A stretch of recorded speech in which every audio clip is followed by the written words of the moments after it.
Yesterday's price is not today's price. Give me a second, I'm trying to select the appropriate weapon. Watch who you stepping, them snakes all around, you know they connected. When I was a kid, my grandmama told me I can't go to heaven, so I stopped praying and asking for blessings and started preparing for my Armageddon. Got nothing to lose, I'm all in. Walking the edge, don't fall in. Enough of the lies, don't apologize. I don't understand, are you foreign? This is the place, this is the site. Grab all your people and log in. I'm waiting, don't care how long it's gonna take. You know, that's what's up right there. All right, ladies and gentlemen, we are live. We are back in action. 3rd and 3 podcast style. Week 2 is through, and it's time to find out who is who. Welcome back, everybody, boys and girls, children of all ages, as the page has turned to week 3. Who will win? We shall see. My name is Jason Fearman, a.k.a. The Sports Prophet, and the 3rd and 3 podcast is presented by the Sports Column and brought to you by Reebok. All you got to do is go to 3rd3podcast.com, click on that link over there, check out the new Allen Iversons, all the new gear that they got, not just sneakers, but, you know, outerwear, everything like that. Get the discounts from 3rd3podcast.com. That's the way you do it. Let's not waste any time. Let's get into it. Let's introduce my friends, my family, my co-hosts, Nikki, Tricky. Nikki, guess that is. What is happening? What's up? What's up?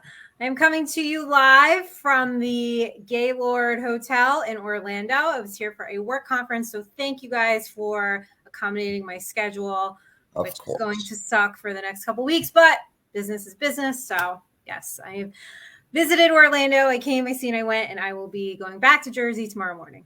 You got to make that money. Go get it, girl. Get that money. That's you got to go to Orlando to do it. Yeah, like I was saying before, talking like before you show, that is like the conference center of the world. I can't tell you how many times we've been to a conference in Orlando. It's amazing. Yeah. So, yep, you're in the right place. You're in the right place. And the right place is 3rd and 3.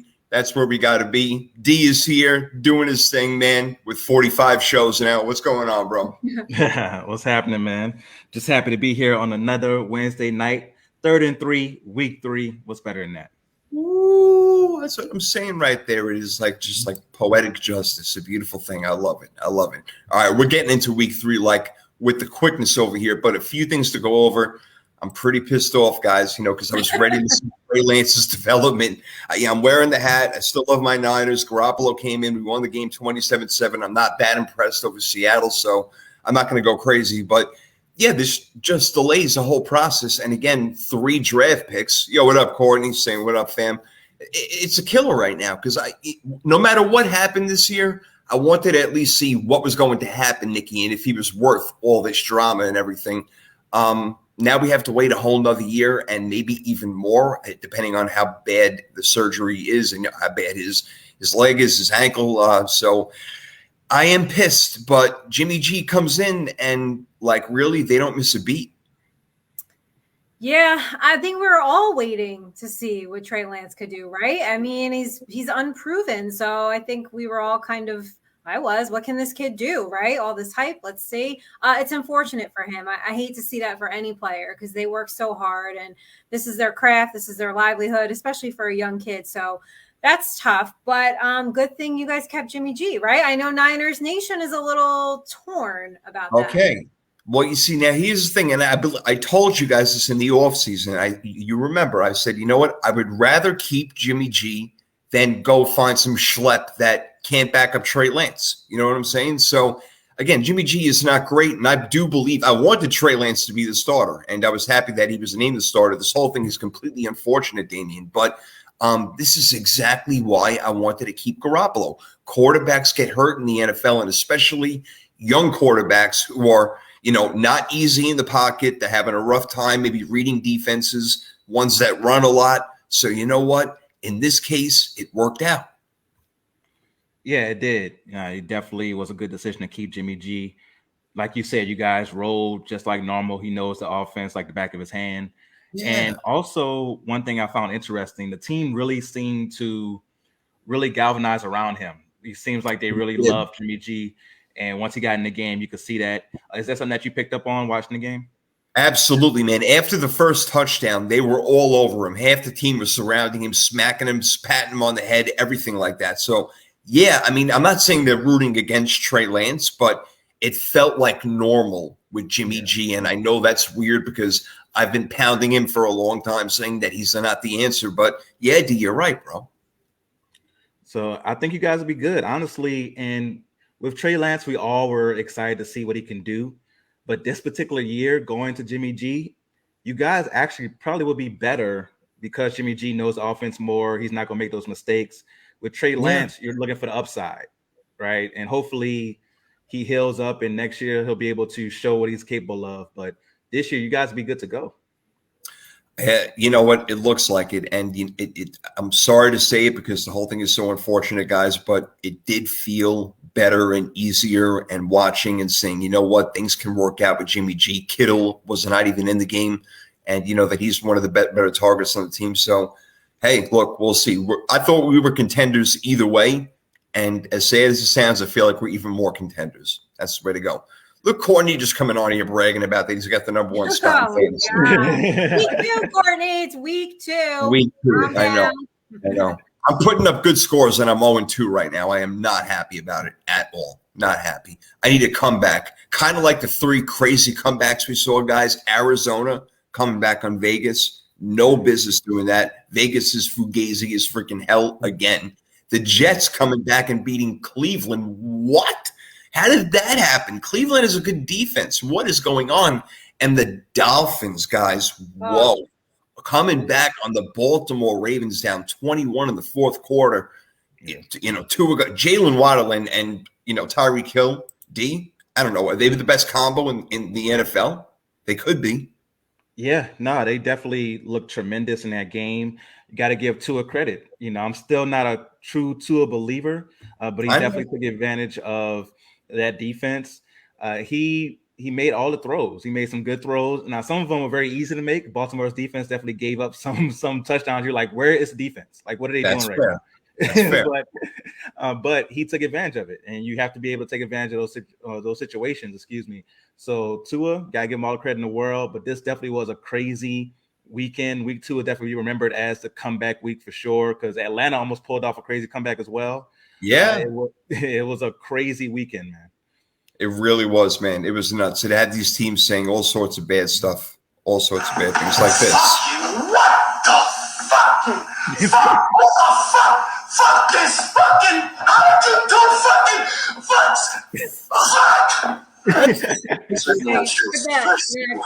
Warning on tonight.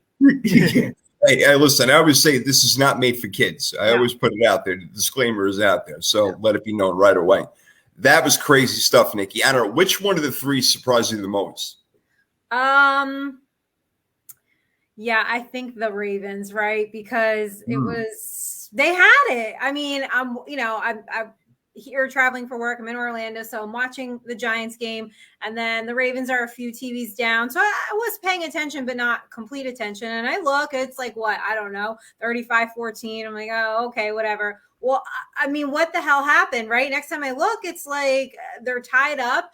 I know a lot of people are blaming Lamar for that. If that is the case, I encourage you to watch a football game and realize what you're supposed to do. Lamar balled out, the Lamar blame is, I'm more shocked at all the blame Lamar is getting. I'll put it that way. That's crazy. You know, look, I understand the fact that they needed to score more in the fourth quarter, which they really didn't. But at the same time, there's a thing called momentum, and Miami was riding it like a freaking, Class A surfer on a wave, man. I couldn't find a good analogy, so I just came out with that bullshit. But they were rocking it, man. And look, Lamar played like the MVP that I believe that he was going to be this year, the guy that I picked. So I'm not putting it on him. I'm putting it on the defense, man. The Ravens blew it. The defense blew it, like Courtney said. I totally agree, Ding. Yeah, no, the defense definitely blew that one. The only one where I can point to the offense is the Raiders. Second half, their offense just totally went to sleep. They were up. Yo, how are you going to give Devontae Adams the ball 2 times? I mean, 2 catches. Come on. That. Absolutely crazy. And the Cardinals were in a super soft zone because they got just criticized so much for blitzing Patrick Mahomes way too much. So against the Raiders, I watched the whole game. I was at a friend's birthday party who was a Cardinals fan, so we had to watch the game. And the thing is, like, everybody was so sad, but then second half he got the best birthday gift ever as they came back. But You ain't kidding. it was just so weird in the second half that the offense just couldn't move and couldn't do anything. And then Kyler Murray's magic happened, right? Where he's running around for literally 20 seconds on certain plays. So for that game, I would blame the offense because you're putting the defense in a bad position where you're going out there 3 and out. Now the defense is tired. They're chasing around little Kyler Murray the whole time. I can see how that would happen against the Raiders. But for the other two, you got to put that on the defense. I'm saying, man, it's great. You know what's really nuts? The Cardinals put up 29 points. I got 1 point for my kicker. 1 point for my kicker out of 29 points because of all the damn 2-point conversions. Screwing up everything. That's why I don't want kickers in fantasy football. They don't belong. They don't belong. Yo, D, all right. So do you agree that Mike Evans deserves a 1-game suspension for his role in what Tom Brady really had started, who gets away with everything apparently except for Deflategate? I mean, unbelievable that, Brady, again, he's chomping. Marshawn Lattimore is going back at him. Evans comes out of nowhere and tosses Lattimore. I agree with the suspension. How about you? Yes, I totally agree with the suspension. Right? Of course you do. If you watch the play, Tom Brady's upset at this point, right? Because at that point, they were getting shut down again by the Saints. He's mad. He's throwing tablets and all the stuff that he does when he plays against the Saints. Oh, yeah. And he's upset because he believes Lattimore got away with pass interference.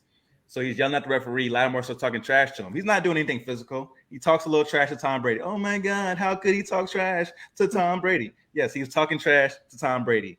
Fournette comes over and pushes Lattimore. Again, Lattimore didn't do anything physical. Fournette pushes him. And then Evans, it was at the sideline, runs in and blasts Lattimore out of nowhere. Yeah. There's no way you watch that and think that Lattimore had anything to do with the physical part of the altercation that escalated into this melee. This was all on Fournette and Evans. Evans and Lattimore get into it every time. Like, they need to have one of those celebrity boxing matches that I hate so much. Right? Like, they need to go ahead and have a fight because those two guys hate each other. But you could tell Evans just waiting for the opportunity to go at Lattimore, and this was his chance. Oh, he's talking trash to Brady? Let me go and blast him real quick. Yeah, so he deserves to get suspended. Evans a big guy. There's no doubt about it. He really is. Yeah. He's tough. So he has got no problem with the little fisticuffs over there, Nikki. But I'm all right with the suspension and Tom Brady again just getting away with what he gets away with. But Evans being suspended 1 game, you're all right with that? Do you think that anybody else deserved it? No, I'm all right with it. And Brady does. As much as I love Brady, I know he does get away with a lot. So much. Unbelievable. Crazy. All right, so they're going to miss Evans against the Packers, and we're going to pick that game later on, and that is not a good thing because Brady is already short, like pretty much 75% of his wide receivers, so that's real bad. Speaking of wide receivers, one last thing in neighborhood news before we get to our picks and our gutsy and putsy plays and calls of the week. Nikki, do you think Davante Adams is now regretting leaving Green Bay? No, I think regret. It's week 2. All right. I like to take a more measured approach to things. If we're still seeing this, his usage like this at week 7, week 8, then I think that, he would regret it. But, I think let's just give some of these teams a few weeks to kind of find their footing, especially for new players on new teams with new quarterbacks and new head coaches. So I absolutely don't agree with his usage, but regret after week 2 is a little strong for me. I hear that. Indeed, the usage is sick. Aaron Rodgers would never throw the ball just twice to Davante Adams. That would never happen in a million years. Minimum, probably 8 times. And again, it is way too early, of course. So it's more of a rhetorical, hypothetical sort of situation question. But I got to imagine if he was even there for the first game against Minnesota, how different it would be. I don't know. He's that much of a difference maker. Yeah, for sure. And the thing is, Davante Adams got the ball a lot in the first matchup that the Raiders had. Just for some reason, against the Cardinals, he did not, which definitely did not help me in our freaky fantasy draft at all. But but he's gonna be fine. I don't think he regrets it yet. If they keep losing, I think that could be something that leads to him. Well, that's part of it. Yeah, exactly. But it's not like the Packers are just blowing the world on fire. They've only beat the Bears. So it's something that where right now he's probably looking at it like, okay, it's going to take a little time. Let's, get into it. But we definitely got to do better in the second half. So if you're a Raiders fan, speaking as if I was one, you say we have to do better in the second half of games for sure. No, I love that. The whole we thing. There you go. Bring it in. Patrick Mahomes is we, and Aaron Rodgers is I. I've been hearing that like all week long. Just amazing how different personalities. Anyway, let's get to it real quick. Gutsy and Putsy plays of the week. All right. I've got the guts. All right, I got the guts. Here it is. The Gutsy play of the week, guys, is more of like an ensemble, and it happened on Monday night where Darius Slay was on Justin Jefferson, singled up, not the entire game but a large part of the time. And we're talking about one of the best wide receivers in the game, no doubt, top 3, top 5, wherever you want to put him. And Darius Slay, as we know, Nikki, he is an excellent cornerback. But that is risky just to put them one-on-one when you know that Cousins is looking for Jefferson, and Slay ends up getting 2 interceptions out of it. Yeah, no, it was risky, but paid off. I feel like all of these decisions, right? If they're wrong, it's like, how could you do that? And then if they pan out the right way, it's like, oh, genius move. Like, that was a great game plan. But no, that is definitely something is risky. I don't know that I would have done that, but paid off for the Eagles. So unfortunately. Yeah, so I know. Yeah, no, damn it! Every time I have to root for Minnesota, I remember bring them home. Like the Super Bowl was going to be in Minnesota. Every time I got to go all in and hard on the Vikings, they let me down. It's always against the Eagles too. God damn it! my Eagles now, as I call them, because I have them in the Super Bowl. My God, are they looking really good right now? Jeez. They are. Really my good. Goodness, they and so the two teams that play, we all have Buffalo. Buffalo looks like the best team in football, hands down. They are just fucking dominant, man. It is unbelievable what they're doing. But D, as far as the gutsy call of the week to go ahead and put Darius Slay on him, Justin Jefferson again, he is really one of the best, and he's proven it since he's got in the league from day one. I was a little surprised that Jefferson didn't have a better game. He only had, 50 yards receiving, something like that. So I'm shocked. No, it was great defense by not just Slade, but their whole secondary. I know that Nikki's not liking seeing the rest of that secondary flourish either with former Giants back there. But when you look at that game, one of the reasons that those cornerbacks could hang with those wide receivers is that Kirk Cousins wasn't getting time to throw the ball. They were bringing pressure. Yes. And when Kirk Cousins gets pressured, he has a tendency to say, fuck it, and just throw the ball up. In a couple of those interceptions, he definitely just threw the ball up, especially the one in the end zone to Slay. He got that pressure came in his face. He just like, ugh. I'm like, at least throw it out the back of the end zone or something. Yeah. Like, why would you just throw it up and just throw it up for grabs like that? Horrible. But it's Monday night. It's Monday night. Kirk Cousins. That's why we expect anything different from him on those primetime games. But the pressure, along with great coverage, is why the Eagles look so good in that game. No doubt. Are you surprised that Kirk Cousins is just like, fuck it, and throws it? He's just like, Mister, if I die, I die. Like, who gives a shit? Like, he has no fucks to give. No, he doesn't care. He's an absolute filthy rich millionaire. He doesn't care about anything. He's perfectly fine. Maybe he's a legend at the bank for sure. Yeah. He's okay. Maybe he's a putz, but let's go to the putsy play of the week over here. Let's You're a sick man, putz. All right, putz. I'm going to go with guys, and we just talked about it. Mike Evans shoving Marshawn Lattimore, so we don't have to spend too much time on this over here. But that was really stupid. And again, like you said, D, he did it really in the heat of the moment because he's got it out for Marshawn Lattimore because Lattimore's done such a good job on him in the past. But that is such a dumb move. Again, if you can just think for a half a second and say, I can get suspended for this, whatever can happen, yada, yada. And you go ahead and do it anyway when you don't have Julio Jones or Chris Godwin. Russell Gage hasn't shown up yet. Nothing. Tom Brady doesn't have people to throw the ball to. Yeah, it was extremely stupid. And he had a half a second to think about it. That half a second took him to run from the sideline to hit Marshawn Lattimore. Yeah. And he had the time to think about it. He could have stopped and just grabbed him. Because like you said, Mike Evans is way bigger than Lattimore. He could literally grab him and pick him up and shake him. If he would have did that, he wouldn't have got suspended. He had so much time to think about what he could have done in that moment instead of starting a melee between the two teams, which honestly changed the game. I feel like both the Bucs handled it better afterwards than the Saints did. But before that, the Bucs couldn't do anything offensively. We couldn't do anything offensively either. It was 3-0 for the most part. But the Saints, after that, you saw Jameis get out of control. It just all went downhill for us. So it worked as far as winning the game, but it may lose in the next one. Yep. Bad move right there. And that's, like I said, they're playing Green Bay. We're going to pick that game in a little bit right now because we're doing our week 3 picks in a second over here, but we have to go over our week 2 results. Nikki, you and I tied at 8-8. All right, so not the greatest, but not losing. So I guess we'll take it. Not wonderful, and we both single locked, as did D. He's single locked, but he got us by 1 game. He went 9-7. So D, all right.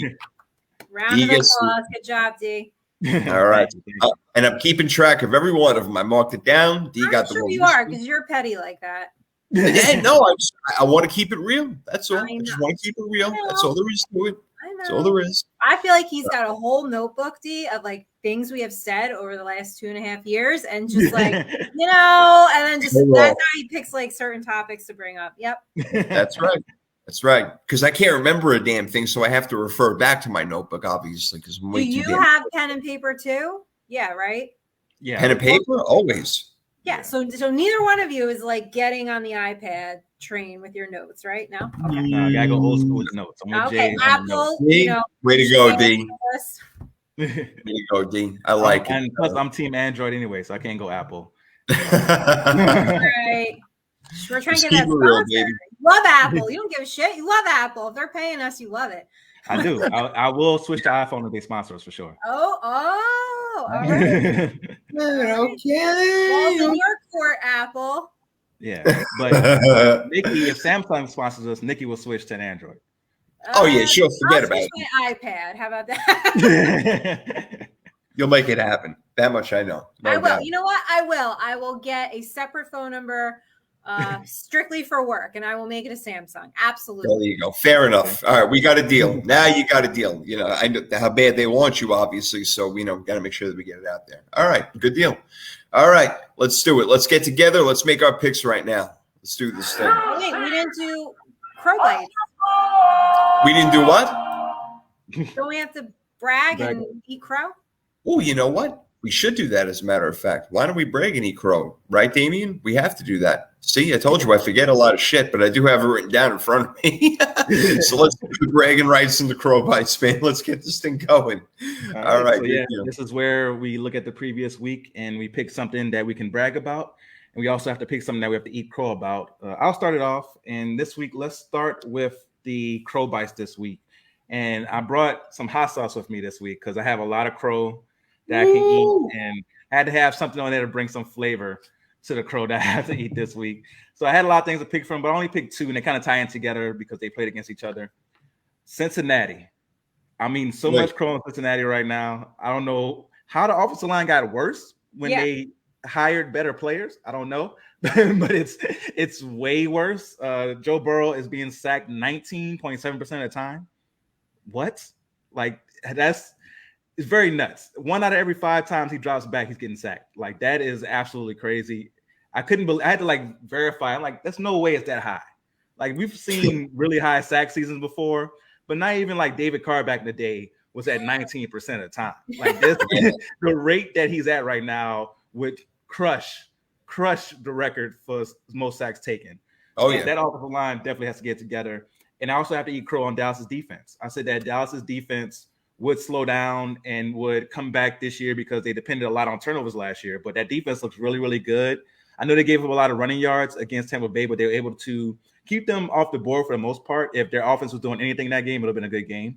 So I think Dallas's defense, especially Michael Parsons, my God. Michael Parsons, bro. He's in the Hall of Fame right now. That guy is stupid good. Yeah, he's dumb good. He's dumb good, and he might be defensive player of the year. I said that he would have a defensive player of the year type year, but I didn't think he would get it because I didn't think Dallas defense would be good. But if defense continues to play like this, Michael Parsons will definitely be in the running for defensive player of the year for sure. So that's my crow. Cincinnati as a whole and Dallas's defense. It's like giving the MVP in baseball to a guy on a losing team. You almost can't do it, but like he stands out like head and shoulders. I mean, he's already a top 5 defensive player in my eyes, no doubt. Yeah, no, it's crazy. So what are you eating crow on, Jay? All right, well, the Bengals I was going to bring up, but I have to bring up, and I feel like we all have to eat crow. What the hell is wrong with the Colts? Are you fucking kidding me? I mean, they tied the Texans, and then you get shut out by Jacksonville. Look, I know you have trouble in Jacksonville and you haven't won there in 48 years. I understand, but how do you go and get shut out? And what's going on with Matt Ryan? I know, Michael Pittman Jr. wasn't available for that game, but to turn the ball over as much as they did, to not be able to move it, to not even get it in between, into the red zone. The Colts, I mean, I thought they would run away with this division. They are like just running away. It's bad news. They are. Yeah, it's bad. It's really bad. That offensive line is another one where Matt Ryan has no time. He's getting sacked a lot. They're not creating running lanes for Jonathan Taylor. And the O-line didn't really change. I don't understand how it got so much worse. With Cincinnati, you could point to new personnel. Maybe they got to get a new chemistry. There's things you could point to. But the Colts is like, how is this offensive line so bad? It doesn't really make sense. I don't know. I really don't know. So it boggles my mind right now what's going on with them. I hope they'll get better. I have to imagine they will get better. But Frank Reich is going to put them in pads this week in practice. All right, he's not going to screw around. They got to get their shit together. They do. So what are you eating crow on, Nikki? Well, I'm not eating crow in Indy yet. I eat like a bite, but let's maybe a couple weeks. So if they can get it together, if they go 0-4, then I'm gonna have to. I'm going to eat crow on spearheading Cleveland covering. I know that was our bet of the week. In my defense, we were close. God damn it, we were very, very close until those last few minutes came. But I spearheaded that, and I apologize for that one. Honestly, I don't feel like we should eat crow on that because they were up 13 with less than 2 minutes left. Yeah. Not only is it shenanigans that they lost, it's shenanigans that they didn't cover. They should have covered it easily up 13 points with less than 2 minutes left. I feel like that was a good pick. It was a good pick, and the Browns just ruined it, I guess, by being the Browns. But there's no way that should have happened. Joe Flacco led comeback. Well, come on. Come on, man. I was sitting there freaking out but I'll tell you what. I'll tell you who's arrived. Garrett Wilson. He's Okay. He could play. This wide receiver class, guys, let's not joke around. This might go down as one of the best wide receiver classes when it's all said and done. I'm getting way ahead of myself for 2 games in, but everybody looks great. We haven't even seen Jameson Williams yet. Yeah, they do. Chris Olave has definitely shown some flashes for the Saints as well. Yep. Drake London is killing it. Drake London's doing great. Yeah. I mean, what's his name for Pittsburgh? George Pickens. He just doesn't have a quarterback to really get him the ball, but he's fantastic also. Traylon Burks made a few plays in a terrible loss. Yeah, pretty amazing. Yeah, now his wide receiver class looks pretty good so far. So we'll see. We'll see if it goes down as one of the best. All right. So now let's get into some bragging rights. Ladies option. You want to go first, Nikki? Sure. I love to brag about the fact I told you all to take the Giants and that they would cover. So I was right about that.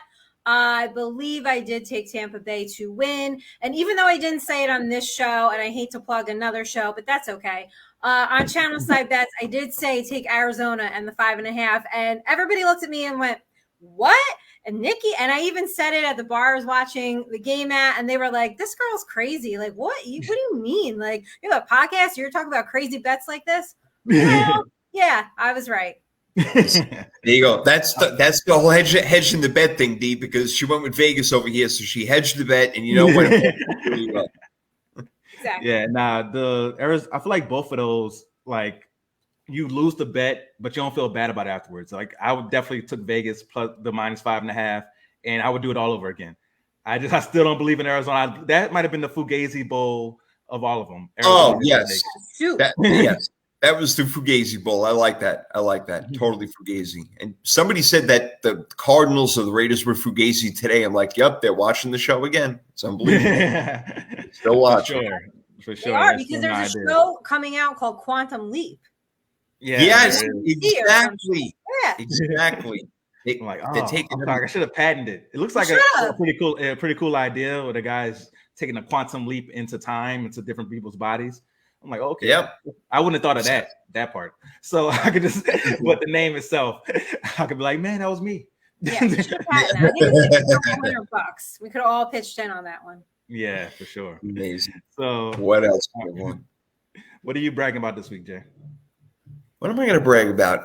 Well, I'll tell you what. Like I said, I was so strong on taking the over in the Washington-Detroit game. I went way over 48.5 points. And Amon St. Brown is absolutely legit. I have him on 3 of my 4 fantasy teams because I believed in him so much. And I drafted him probably maybe a round too early than others would. And I didn't care what they said. I'm like, I know it's going to happen.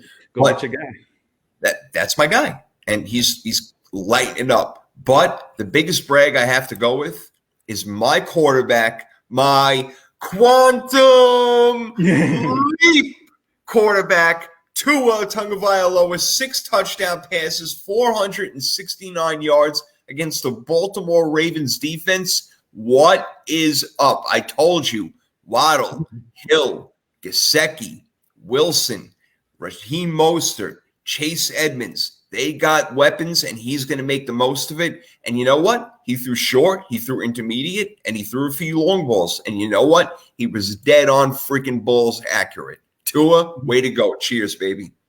Hey, it was a great game for Tua. I will give him his credit for a great game. I'm still skeptical, but I will give him his credit for having a good game. You go right ahead. All right, so for my bragging rights, people thought I was crazy. I said Atlanta would cover 10.5. It was plus 10.5 against the Rams. I said that run game, they did a different style than I thought they would do it. They kind of passed their way back into the game, but their running game and the fact they know how to just make games ugly, they're going to stay in this game. And somehow they got back into it. At one point, I was like, oh, man, I'm going to have to hear about this bet. But they were able to get back in there for me, so I did do well on that one. So plus 10.5 Atlanta, I'll brag on that. Nice. Yeah. Well done. That was well done. Yeah, I remember watching that score. I'm like, oh, yeah, D picked them, minus 10.5. I'm like, that's not going to be good. But, yep, at the end, they pulled their shit out. So not bad.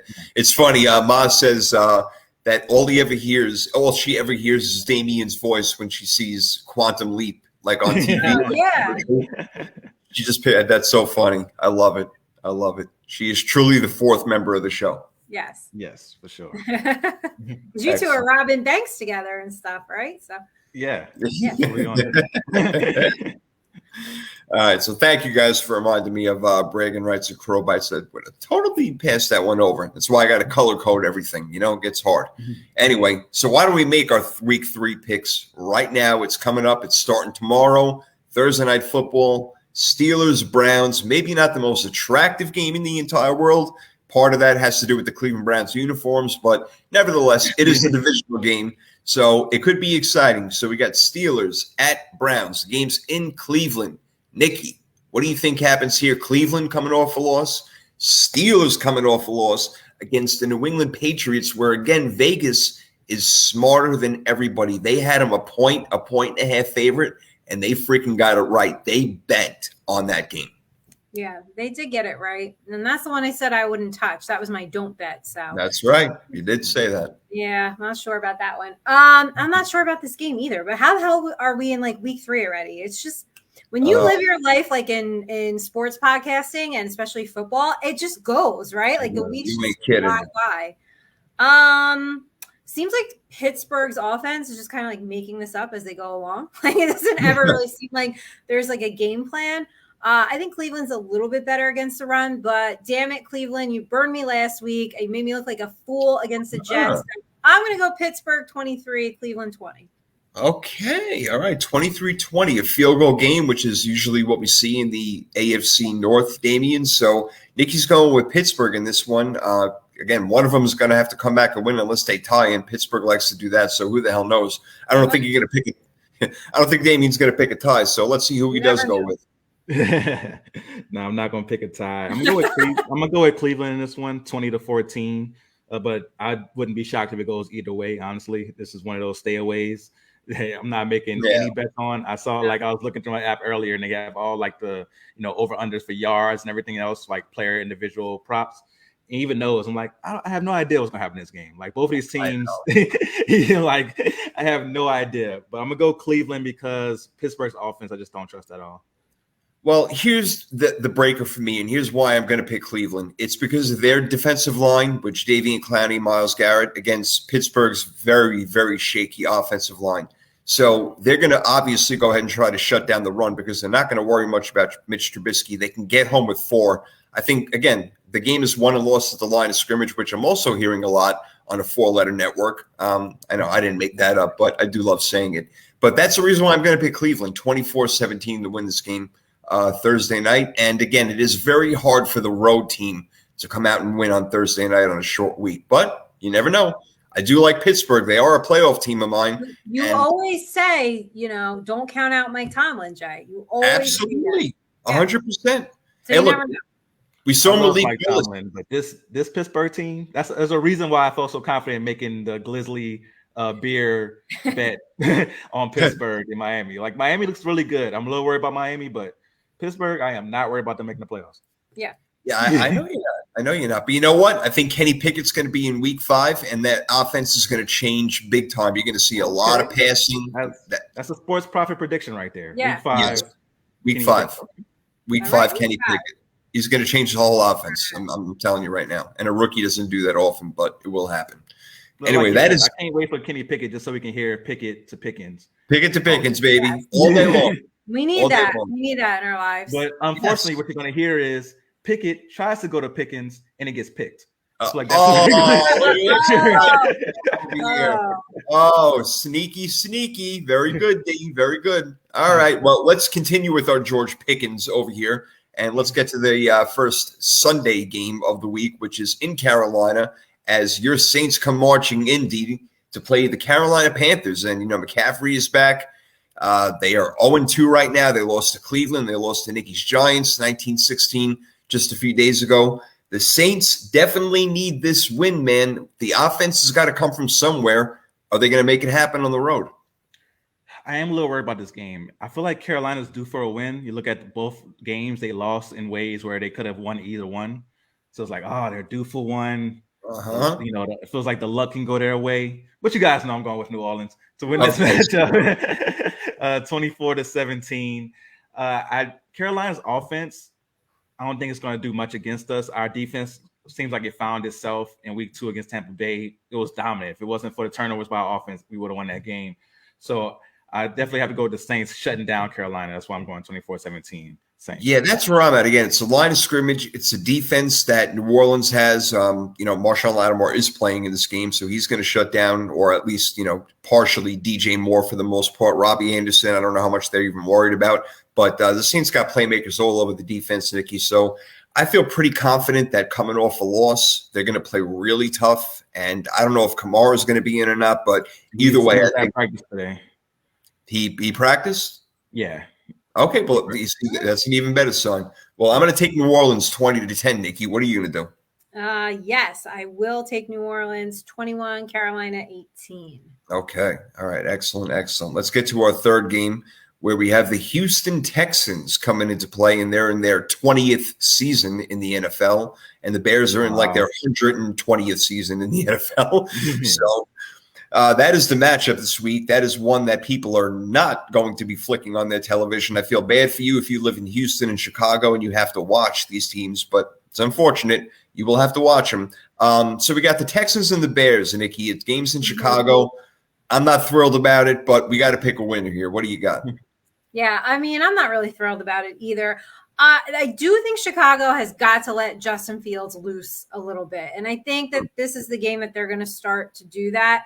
I think that they're probably the better teams, and I will edge to them just for having a better run game as well. So I will go Chicago 24, Houston 18.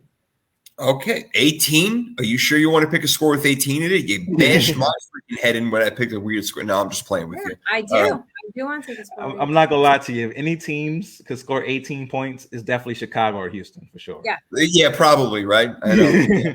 They'll fumble around and do something like that. I feel like it's just going to be a wonky, weird game. Like, I don't know.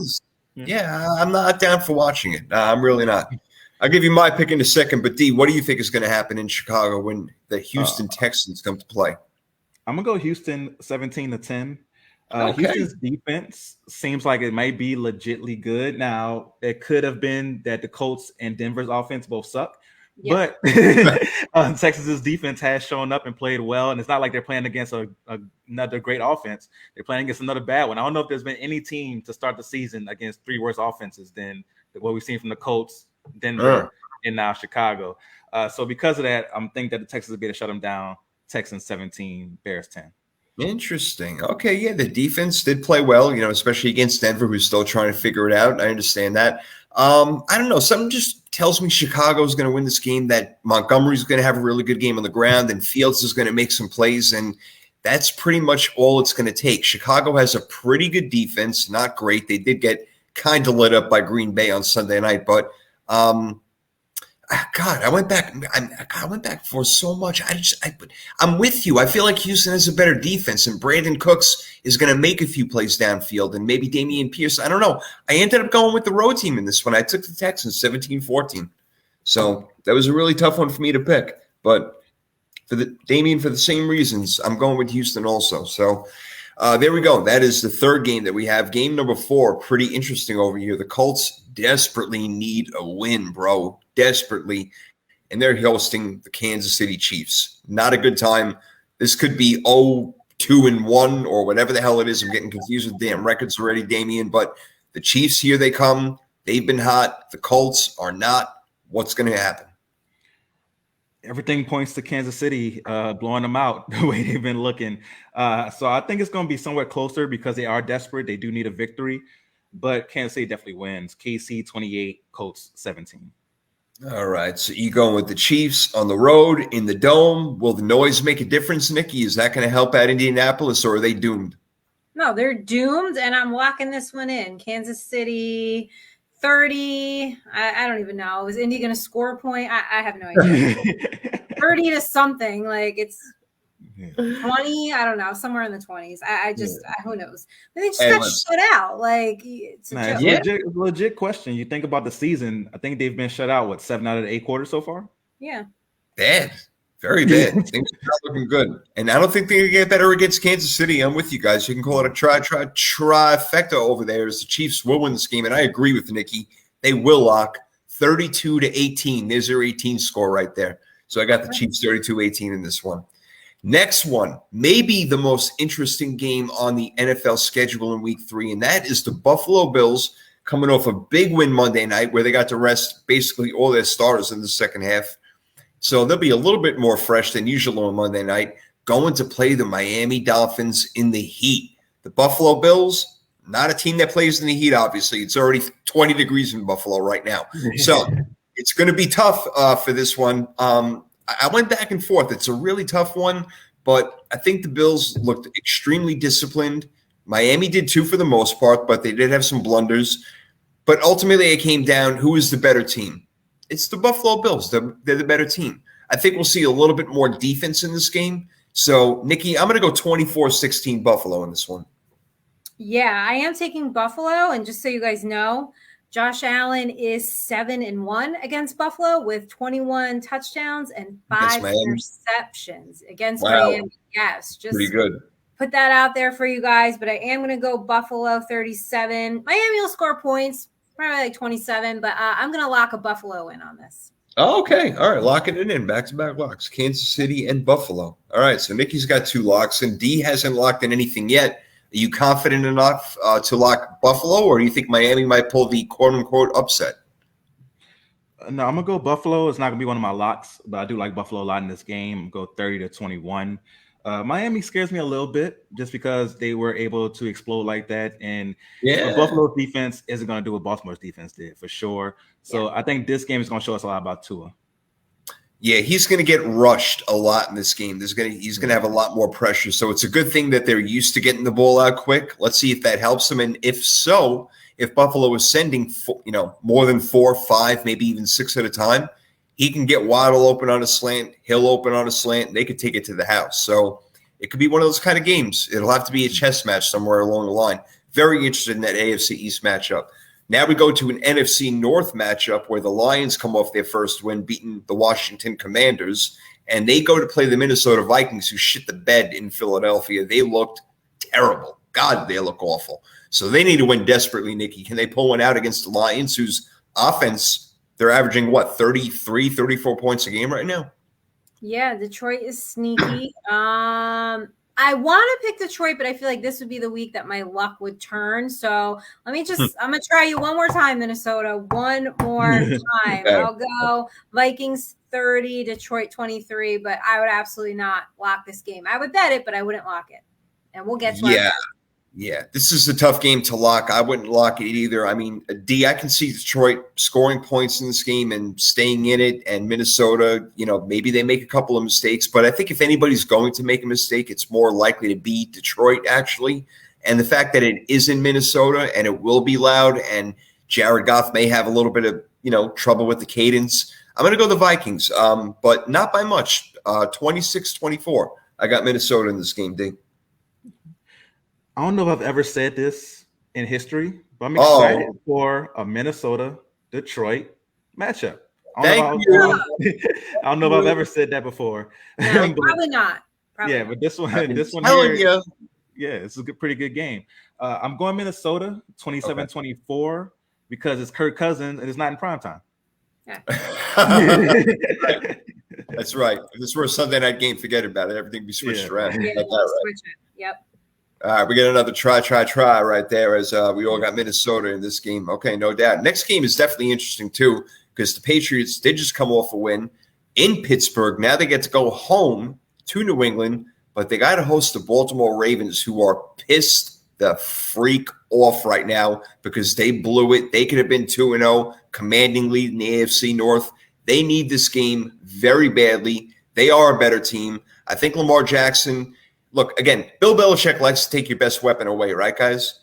Yeah. You can't take away Lamar Jackson. You can't. And if you try to, he's going to hit his wide receivers. We've seen Duvernay. We've seen Bateman. Obviously, Mark Andrews. They can make plays. So you know what? I think Baltimore could win in a bunch of different ways. Plus, I think that defense is going to be really pissed off. I like Baltimore in this game, and I like it comfortably. I'm going to actually lock it on the road in New England, which is something you don't do.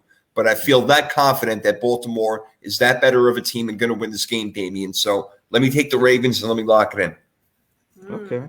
I'm with you on Baltimore. It's not one of my locks, but I do like Baltimore in this game a lot. I'm going to go Baltimore 24, New England 14. I don't believe in that New England offense. I know Pittsburgh's defense is pretty good, but they got really lucky on, a throw-up jump ball. That was pretty much the difference in the game. Yeah, to Nelson Aguilar. That was it. That one play. Yeah, that was the difference in that game. It was super boring game, and I just don't think New England's good. I think they beat a bad Pittsburgh team. So give me Baltimore. Yeah, again, very weird. Again, the Pittsburgh with their offensive line, they're going to have to fix those issues. But that's not the game we're talking about right now. It is Baltimore on the road over there to play New England. And again, it's Bill Belichick, Nikki. He can still coach them up really good. So can he pull out a win against Baltimore? I mean, obviously, we never know, right? Any given Sunday, week 2 has been crazy. No, I think Baltimore is extremely pissed off. I will say this. Somebody has got to step up and help Lamar Jackson on that offense, right? It cannot just be Mark Andrews because Bill Belichick will take away Mark Andrews. Like, somebody has got to step up and help him out. So that said, yeah, I will go Baltimore 27, Patriots 17. Yeah, Baltimore's got to find a running game besides Lamar Jackson. Yeah. They really need to get a running game going. No J.K. Dobbins. I don't know when the hell he's coming back, but they really got to figure it out. I don't know if Kenyon Drake is the answer. I do not know, but go make a trade, do something, because their bread and butter is running the football, not just with Lamar Jackson. They got to go do something, Ding. They really do. They got to figure it out. Otherwise, they could be in a little bit of trouble. They are not as strong a team when they don't have a good running back, and we saw that last year when they had freaking Le'Veon Bell. All right, so come on, let's go. Anyway, that's a good right hand on Le'Veon Bell. Right? Hey, yeah, I don't want to get hit by him, that's for sure. Whether it's on the football field or in the ring, either way, I don't want it. Oh man! All right, so the Ravens AFC North, Bengals AFC North. They're 0-2, and I got to break a little bit on this one, guys. I mean, yes, I did pick them to beat Dallas because Cooper Rush. I mean, who the hell would have thought they were going to win a game? But I told you the Bengals were taking a step back this year. Granted, it was a close game against Pittsburgh, but you go ahead and you lose to Cooper Rush and those guys. I mean, really? Are you kidding? So right now, like I said, I don't believe in the Bengals at all, but they are playing the New York Jets. And I know the Jets just beat Cleveland and came back, but that is fluke freaking city. That's not going to happen again. Cincy needs this game really bad. They'll get the ball out quick. I think Jamar Chase has a monster day. I'm talking like 200 freaking yards probably, because Sauce Gardner did get hurt in that game. I like the Bengals 28-14, Nikki. Yeah, I'm going to go with the Bengals on this one, but Joe Burrow's been sacked 13 times already in 2 weeks. That's a lot. That's a lot. 13 times. Yeah, I'm with D. I don't know. I don't understand. You added those pieces that you needed on the line. How the hell did you get worse? Like, I really don't get it. You know what? Just because they have a name that people know doesn't mean that they're a great player. I've been saying that for a long time. Yeah, I would think that if you've upgraded and you've improved, but you know what? Maybe they need another week or two to get it together. I'll take them against the Jets, the 34, Jets 24. Okay. All right. So you got some points scored in that game. Maybe want to take the over on that. Let's see if that's one of our best bets going on a little bit later. D, we both got Cincinnati on the road, Nikki and I. Do you think that Jets could pull out another miraculous victory? Yes, you can go ahead and make this a trifecta. All right. Yes, I do think the Jets. Yeah, I know. You called me on that. What's in the water bottle? Yeah, right.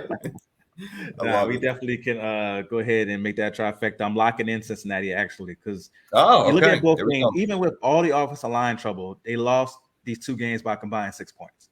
So this team is right there on the edge of winning. We know they have all the talent in the world on the offensive end. The defense has been decent. Like, the defense for Cincinnati has been good. It's been the fact that they haven't been able to get in the rhythm on offense that's costing these games.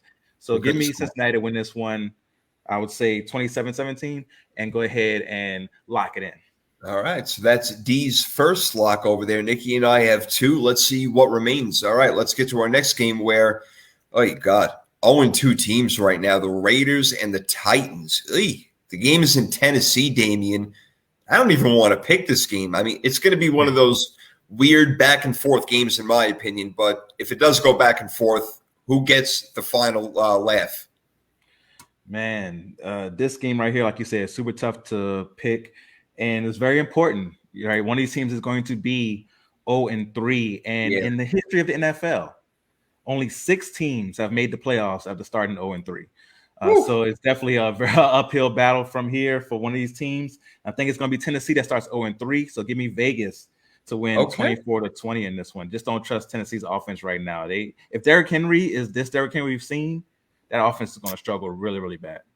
Well, they got to give Derrick Henry the ball more. And again, I understand why they didn't, because Buffalo was smacking the shit out of him. But if Tennessee can stay in this game, and I like the way Treylon Burks looked, by the way. I thought they looked pretty good on the field. You got to get Robert Woods involved a little bit more. But the run game is their bread and butter. I don't know if we're going to see Malik Willis again. We did see him, obviously, in a blowout. I'm sure Ryan Tannehill will get the start again. Give him a few more games. But look, if this team goes 0-4, 1-5. Malik Willis is coming in. That'll be the end for Ryan Tannehill. But as far as this game, I think because they're home, crowd noise helps a little bit. I think Mike Vrabel is a better coach than Josh McDaniels. I think that'll coach him out a little bit. So give me the Titans in this game, Nikki. I'm going to go 30-27. God, I don't really like either offense right now, but Nobody does. Yeah. I don't know. This one's tough for me. I just think that maybe the Raiders have more weapons, so I'll go with them instead. 24-17. I'm sure Devontae Adams will get more than 2 targets this week. So, or 2 catches, whatever the fuck it was.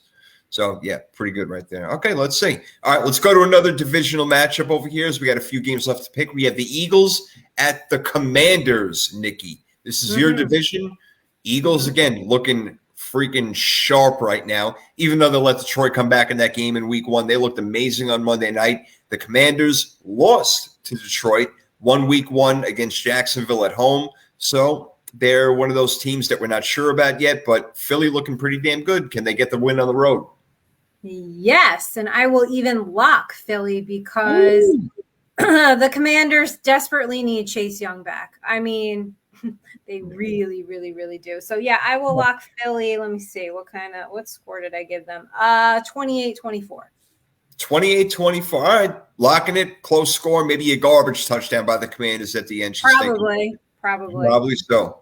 All right, D, what do you think in this divisional matchup? You think that the Commanders have a chance?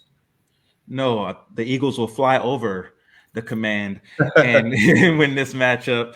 I'm with Nikki. I'm locking it in. Give me Philadelphia 28-20 in this one. I'm always hesitant to lock in divisional battles, and especially with the team on the road. I definitely agree with you guys. I certainly think Philly is the better team, and they will win this game. But if the Commanders somehow have a great game with Antonio Gibson and McLaurin and Curtis Samuel go off and Logan Thomas, they do have players, and Carson Wentz once in a blue moon does play well. But no, Philly is stacked, man. Offensive line, defensive line, secondary, wide receivers. Jalen Hurts playing like an MVP. 31-24 Philly. So call it a try. Fecka. Oh, Okay, with the notes. right. We got Mariah Carey note right Yeah, there. we got some octaves going on. You know how you guys make fun of me for always picking the Saints? Yeah. I'm going to be the same way with the Bills and the Eagles this year. I'm picking them into their lose. There you go. And you know what? That would be smart of you. That would be smart of you because that is my Super Bowl pick right there, and I'm loving it right now. Boy, do I feel confident about that one. Only week 2, so I'm not going to get too ahead of myself. We got time, but God bless. Let them stay healthy, please. All right, next game. D, I think this game's really interesting, especially to you because you're Quantum Leap quarterback, Jacksonville Jaguars, who just came off a really nice win, a close one in Washington. They could be 2-0 right now, but they're 1-1.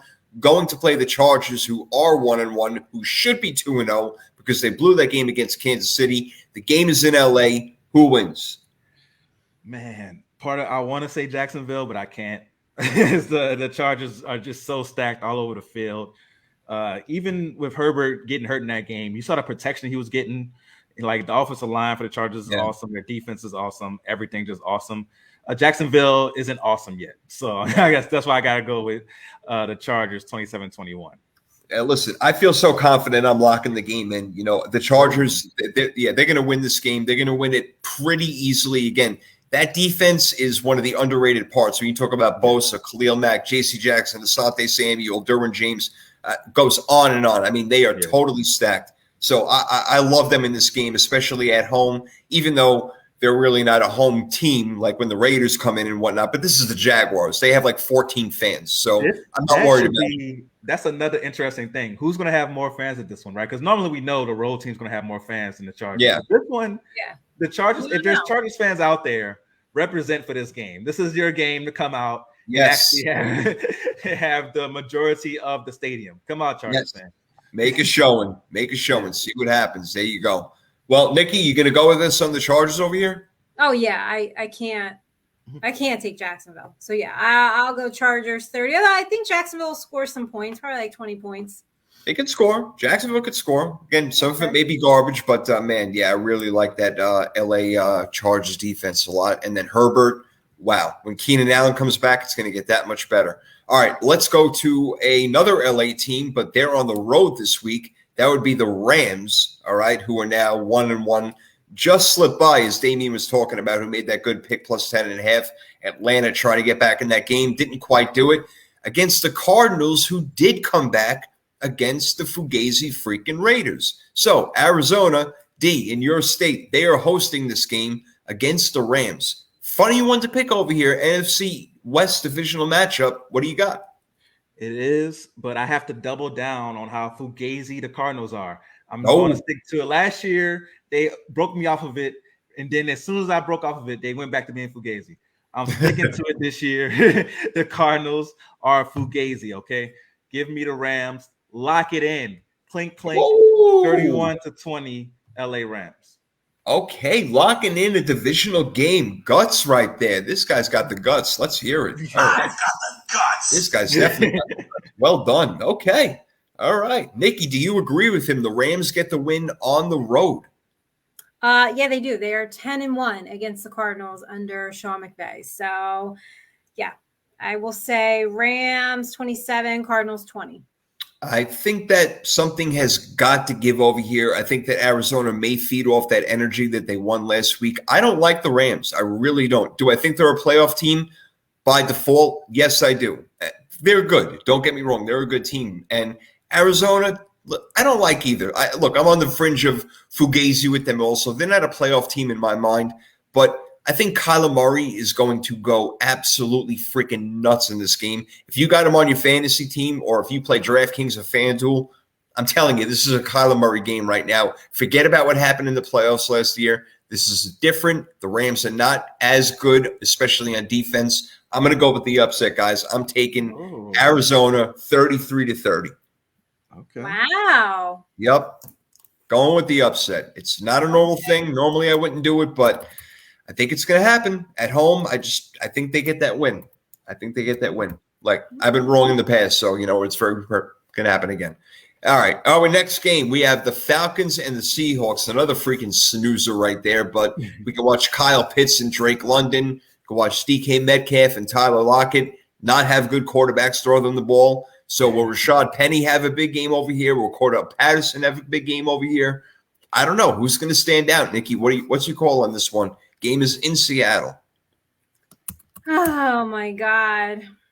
What did I pick for this one? Go to D. I can't find. I know. I can't find it. Go ahead. Her fancy iPad. She can't even find her notes. I know. I found it. That's why. Because I wrote. I feel like this could go either way. WTF? Literally. Oh, and I said edge to the home team. Okay, fine. Edge to the home team. Seattle 23, Atlanta 20. There it is. All right. The 12th man come out. She says, Damian, do you agree? I think you asked who will stand out. I think the sun will shine on the Atlanta Falcons the way it's shining on the side of Nikki's face right now. Ridiculous. I know. That was good. Well done. Perfect timing. I'm going to go. But, yeah, give me Atlanta 23-17. I like their run game against the Seattle defense. And I think that Marcus Mariota will make more plays than Geno. I kind of do also. I think I'm with them. Look, Drake London is definitely a really good player. Kyle Pitts, they got to get him the ball more. They can run, like Damian said. The defense, don't love it, but I certainly don't love Seattle's defense either. They got a couple of playmakers here and there. Yeah, I'm going to go with the Falcons, 24-19. So I will take Atlanta as well. All right. So Atlanta winning this game on the road in Seattle, not an easy thing to do. They got to go all the way across country. So they should go there like tonight, so they have plenty of rest. That would be a good idea.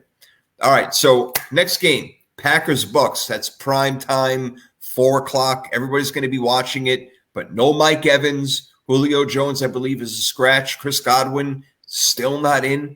So, Nikki, the Buccaneers, they're going to have to run the ball and run it successfully. Try to hit Scotty Miller on a Cameron Brate on a couple of play action. I don't know. Green Bay's got a really good defense. So also the fact that Tampa Bay's offensive line is banged up, especially in the interior. Can they pull off a win? They are at home. So can they beat the Packers? Well, Tom Brady has had Rodgers' number. Aaron Rodgers has been sacked 7 times already in 2 weeks. So there's that. And this is Rodgers is 1-3 all time against Brady. And this is the first time that they're playing each other since the 2021 championship game. Remember when they went for a field goal? And weren't they down by like 8 or something? It's like something crazy. I think I just trust Tampa Bay a little bit more. So I will go Tampa Bay 27, Green Bay 21. Okay, sounds like a good game that we'll get to watch at 4:00, 4:25, whatever the hell they kick the damn ball off when Mason Crosby gets up there. D, what about you? What do you think in this colossal NFC matchup? I'm going Green Bay 17, Tampa Bay 14. I think that their defense is built to shut them down, especially with no Mike Evans, all the players that you mentioned earlier who are not going to be playing. I think that defense can give them the same type of trouble that the Saints did. And Green Bay will be able to do enough on offense. So 17-14 Green Bay. Okay, man. I'm with you on that one. I think the Green Bay Packers do get this win because of the defense, especially. I think they're going to get to Tom Brady. They're going to frustrate him. He's going to break a lot of shit on the sideline, and that's going to be it. I think the Packers get this win. It'll be close, but I think they win at 24-21. So give me Green Bay in that game. Now we're down to our Sunday night game and then our Monday night game, which is Nikki's baby right there as the Giants play the Cowboys. We'll get to it in a minute because my baby is right now. Sunday Night Football. My 49ers go to play the Denver Broncos, who have not figured it out yet. And the 49ers are right back where they were mid-season form last year with Jimmy G. I don't see any reason why this continues except the fact that Jimmy G is bound to fuck up here and there. And Denver does have a good defense. They really do. But stick to the run game, get the ball in your playmakers' hands. I think Kyle Shanahan will call a smart game, and I think Denver will have a very hard time scoring. Give me 23-17, San Francisco 49ers, Damian. Oh. Earlier, you mentioned how you believe that Mike Vrabel is a better coach than Josh McDaniels. Well, I know for sure Kyle Shanahan is a better coach than Daniel Hackett by miles and miles and miles. Yes. So go ahead and give me San Francisco 20-17. All right. I like it. I like it. Again, not going to be a lot of points scored in this game, we think, Nikki, unless you have a different idea. What do you think?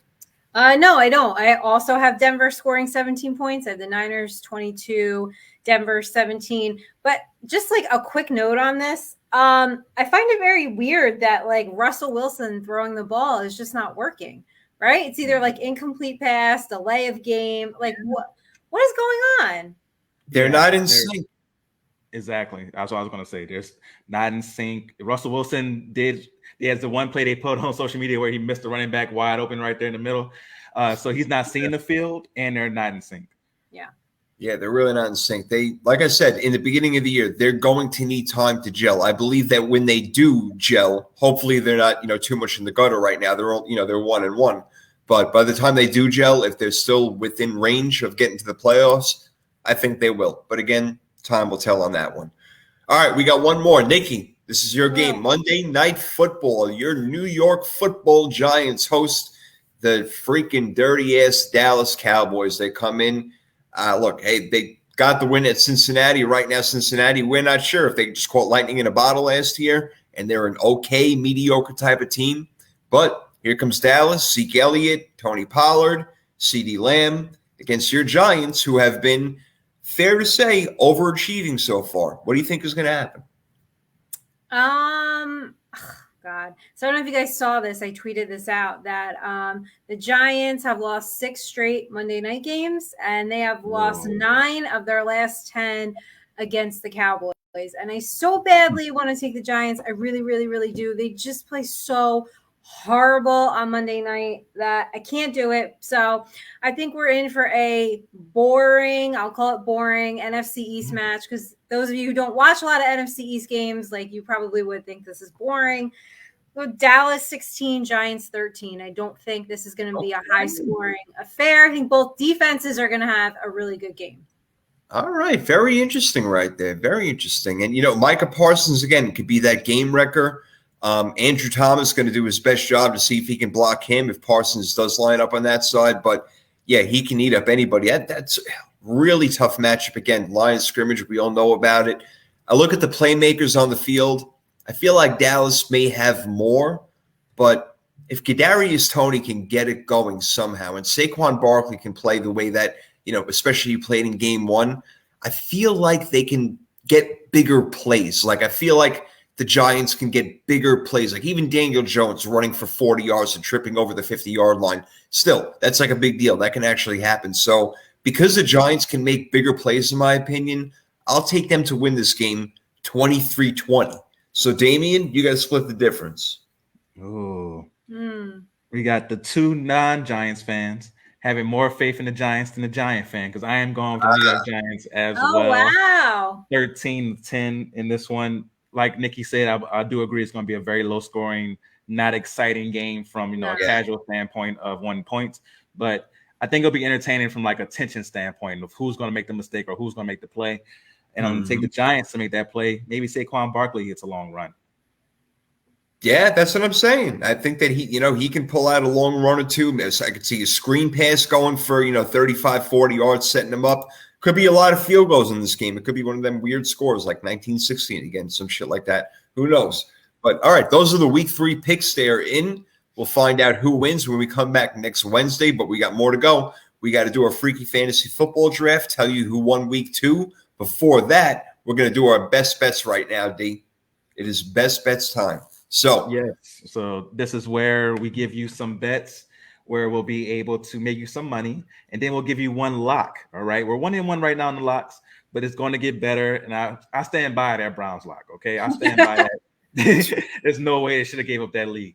So, let the record be shown. Let the record stand that I said I did not want to go with that game. I did not like it, but we're a team. We went with it, and then I fall on the sword with you guys.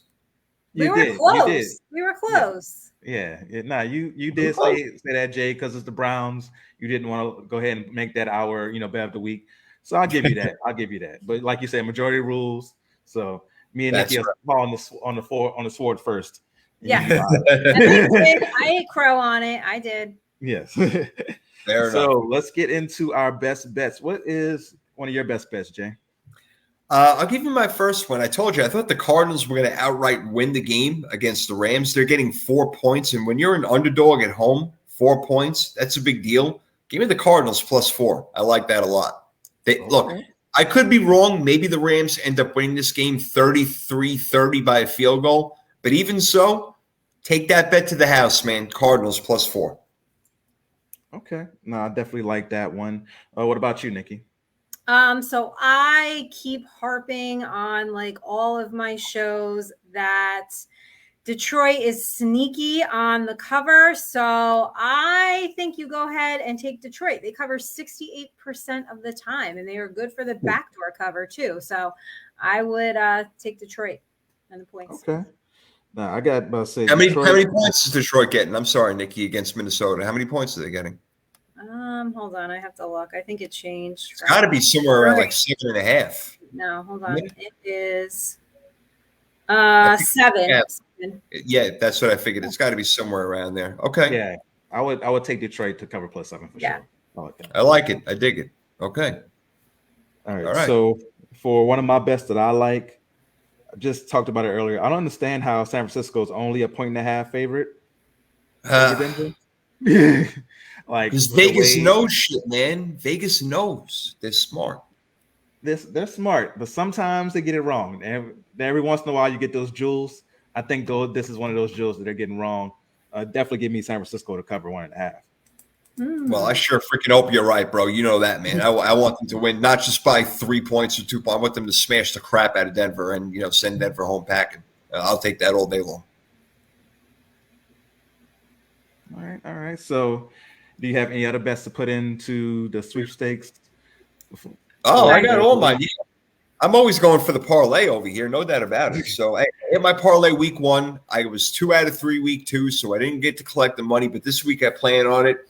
The New York Jets for Cincinnati game, I see offensive struggles early on, especially in the first half, which I think will not allow them to score enough points in the second half. The over-under is 45.5, which you would think is a little bit low for a game like this. And that's all the more reason why I'm going to take it. Give me under 45.5 Jets, Cincinnati. Give me that right there. I'll take that one. Okay. Now, the Bengals games have been under that number in both of these weeks. So I think that's a really good bet to make right there on that one. I like it. So you have another bet, Nikki? I do. I think you take the easy money and you take Kansas City and lay the 6.5. On the road in Indy. Yep. They haven't done a damn thing yet, right, Ding? Yeah. Nah, I like that. I can't argue against that one. The Colts have looked absolutely horrible. The Chiefs have looked very, very good, even though, the Chargers could have won that game. That 99-yard interception return was a 14-point swing that really changed everything. But the Chiefs are just way better. So I like that bet a lot for sure. Another one that I like, Houston. They're 2.5-point underdogs against the Bears. And like I mentioned earlier, I think the Texans defense can shut down the Bears offense enough for them to win by more than that or to win, period. So I like the Houston +2.5 or just straight up on the money line. I like that too. Yeah, I like Houston in that game also. Not bad. Yep. Yeah, these are two poor teams. It's a game where you just don't want to watch. It's like just don't want to watch. Yeah, and I wouldn't blame people for staying away because it's two bad teams, but I definitely think the stay away game of the week is Thursday night, Pittsburgh and Cleveland. Yeah, that's a stay away. I agree. Do not watch. Do not bet. We all agree is the Thursday night game. Yeah. And that game, Browns are favored 4.5. That's quite a lot right there. And I actually think they may cover. I think they may win by a touchdown. But again, let's see. Hopefully it's a good game. We'll find out. Blew that game against the Jets. What a joke. So, D, my last one. I've been liking what the Jaguars are doing this year. I really, really do. But they're going to run into a team that is completely and totally stacked this week, and they need to show out and show off big time and show the world that they mean business, and that is the LA Chargers. They're favored by 7 points. I think they cover. Like I said, I had a big score for them, winning by about 16 points, whatever it is. So give me the Chargers -7 over Jacksonville this week. Ooh. Part of me likes Jacksonville +7 in that one, just because I think they're going to be able to keep it somewhat close. Let's go head to head. Come on, let's do it. Let's go do head it. To head on that one. Go head to head on that one. I like Jacksonville +7. All right. like There we go. There we go. That's what's up right there. I like it. I like it. I like Yeah. it. Did you have any more, Nikki? I got one more. Don't come at me, Giants Nation, but I think you could take the Cowboys in the 3.5. Oh, and a 3.5. Yeah. And the 3. Yeah, she's got him winning outright, so you got to figure she's going to take that bet right there. It makes sense. Okay. Yeah, Cowboys were able to do enough against Cincinnati, but Cincinnati, as we mentioned earlier, in the first half of these games can't generate anything offensively. I think that it'll be different against the Giants, and like Jason mentioned it perfectly, the weapons that they have that are explosive, I think, can do something, especially that Dallas run defense. The defense as a whole is good. The run defense can be a little questionable, especially with what Tampa Bay did against them week 1. No doubt. Yeah, you guys are right. I know. Yep. Rooting for you, Nikki. Rooting for you. All right. We got to come up with a 3rd and 3 bet in the week. We need to redeem ourselves from last week. I'm looking at some of the spreads, guys. We're staying away from Thursday night. We're not touching it. I don't like divisional games, but what I'll mention real quick is that the Panthers are +2.5, and New Orleans has got to be pissed the hell off. I'm thinking New Orleans, maybe even on the road. I'm just bringing it up right now. Chiefs are laying 6.5 against Indy. Tell me what you guys like so far. Patriots are getting 3 at home against Baltimore. Yeah. Definitely like Baltimore for sure. I kind of like Baltimore. Yeah. It's also weird. I'm like, do I bet this one or do I just do my normal $1 16 leg parlay with that one? I know you guys don't want to ride with me on the Cardinals +4, so I understand that. No. So maybe we should go. No, I know. I get it. I'm cool with that. San Francisco -1.5. San Francisco? Yeah.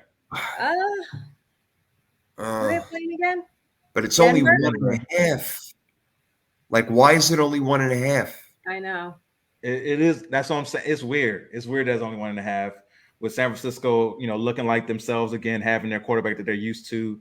Denver not looking good at all in these first 2 games. Yeah. They beat Houston. It was horrible. Maybe they think they won't be able to breathe up there in Mile High. I don't know what it is. I'm not sure. I don't get it. Because I can see Denver scoring 0 points. Like I can see that happening if like with San Francisco's defense and how that offense is looking. Like I can see that happening. Yeah. But then again, why? I don't know. I don't know if I like that one. You know what I kind of like, guys? I like New Orleans -2.5 against Carolina. I think that New Orleans is a much better team, and for them to win by a field goal, I think that's pretty easy. I don't know. I like that one. I didn't want to be a homer and say lock in, my Saints. No, you're not a homer. You're not a homer. Yeah. It's No. He is like. Let's you are a homer. Right, we just like the bet, and we'll take it. Right. Let's be real. Exactly. I don't know. What do you think, Nikki? Do you like that pick? If you don't like that pick, do so. Yeah. No, let's take it. I think it's a good bet. All right, let's get New Orleans. They're on the road, but you know what? They are a much better team than Carolina, who is 0-2 right now. Yeah, let's do it. Okay, so New Orleans -2.5 against Carolina. That is the 3rd and 3 bet of the week. Take it, guys. That one's coming through. Take it. I like it. All right, nice job. All right, so we got our locks in. We got our bets in. We got the 3rd and 3 bet in. Our last thing to do is our freaky fantasy football draft, but we have to announce the winner first, and the winner does choose. I will tell you this, that the points were 53, 72, and 82 by Tricky Nikki Gist, who won this week. 82. Yes. All right. I got 72. Damian Tough one, 53. Normally, you're really freaking good at this thing, but had a hiccup this week. So, Nikki, you win this week, which means you get to pick who goes first. Okay. D, you can go first. All right. So, who's second? Jay, you can go second. I'll go third. All right. So, you're going to take them back-to-back picks. All right. She's learning now. She's learning. She's getting it. What do you mean? I've been got it. I've been got it, she says. Oh, I like that. Coming at me strong. She had to get ready. She stayed ready. Yeah, thank you. All right. So with the first pick, I like Dalvin Cook against Detroit. So give me Dalvin Cook. Detroit has given up the most rushing touchdowns so far this season. So I think Dalvin Cook may get 2 touchdowns. Swipe. Get it? You're one of my boys right there. Okay, go. Swipe. I was thinking Cook. All right. Let's see. Who shall I take for my first pick? Oh, they're playing Detroit. Detroit's defense does not look good. Justin Jefferson did not have a good game last week. I think he's going to freaking rack it up, man. Give me Justin Jefferson, wide receiver. Oh, okay. Both like Minnesota players. Yeah, there you go. That's true. Yep. Yeah. They should score a lot of points this week, I think. Yeah, I think it's going to be a high-scoring game on both sides, honestly. Yeah. So who are you going with, Nikki? You get back-to-back picks. Yeah, back-to-back. I will take Jalen Hurts this week. Oh, all right. You're taking my boy. Okay. And Hurts against the Commanders. Yeah. She's getting all crazy. Freaky deaky. let's say. I kind of No, let me do AJ Brown. I'll do it that way. You want to do AJ Brown? Okay, AJ Brown is it. Pause. I was gonna go somewhere else, but it's all right. Geez, I'm sorry. That was foul. I mean, I don't know. Are there practice pictures of him with no shirt on? I mean, Yeah, probably. You might want to check him out. I know what she's doing after the show. add to the list. We got 5. She got 17. Yeah. Yeah, shit, right. Almost at 20. I love it. Oh, Nikki, God bless you. God Listen, bless you. I'm an equal opportunity. So I say You sure are. I mean, look, if something looks good, I mean, hey, you look, right? Understandable. Hey, listen. When the halftime show was going on Sunday night, I didn't look at Tony Dungy. I looked at Maria Taylor. I didn't take my eyes off her. Yes, you love her. You call her Miss Taylor, right? Yeah. Miss Taylor. Taylor. I love her. I have a lot of respect for her. She's wonderful. I wish she wasn't. Oh man, you guys are hilarious. Something special, man. I'll tell you. Oh, all right. Let me get my brain back in this thing over here. Okay. It's on me now. No. She picked 2. I'm the middle guy. I'm second. Oh yeah, you're right. Oh yeah, sneaking it. Nikki, you know what you did last week? You took Chubb from me and Damian, and that's what got you the win. Chubb went off. He Went did. off. Yeah. Yeah, that was a good one. Let's see. Is this a good, I don't want to take all the great guys right away. I know. But you know what? I'm going for the win every week. And the fact that Derrick Henry shit the bed against Buffalo and only got like 4 carries, I think that he's going to bust up the Raiders, man. So give me Derrick Henry. Okay. Now I can see him coming back having a big game, so I'm not mad. Yeah, I think so. I think he's going to be pissed off. That guy's like 7'14". He weighs 279 pounds. He's a brick shit house. He's going to punish people. Punish them. Nah, I can see that for sure. So you get 2 picks, D. All right. So for my back-to-back picks, I'm gonna go with Matthew Stafford and Cooper Kupp. All right. Okay. I am going right back at the Cardinals. There I'm you not are. gonna be discouraged. I don't like that defense at all. So, and right now, Arizona has given up the 2nd most passing yards and it's been tied for the most passing touchdowns given up. So I like Stafford and Kupp to go ahead and have big games against them. I got to do stats like that. I got to get into that shit.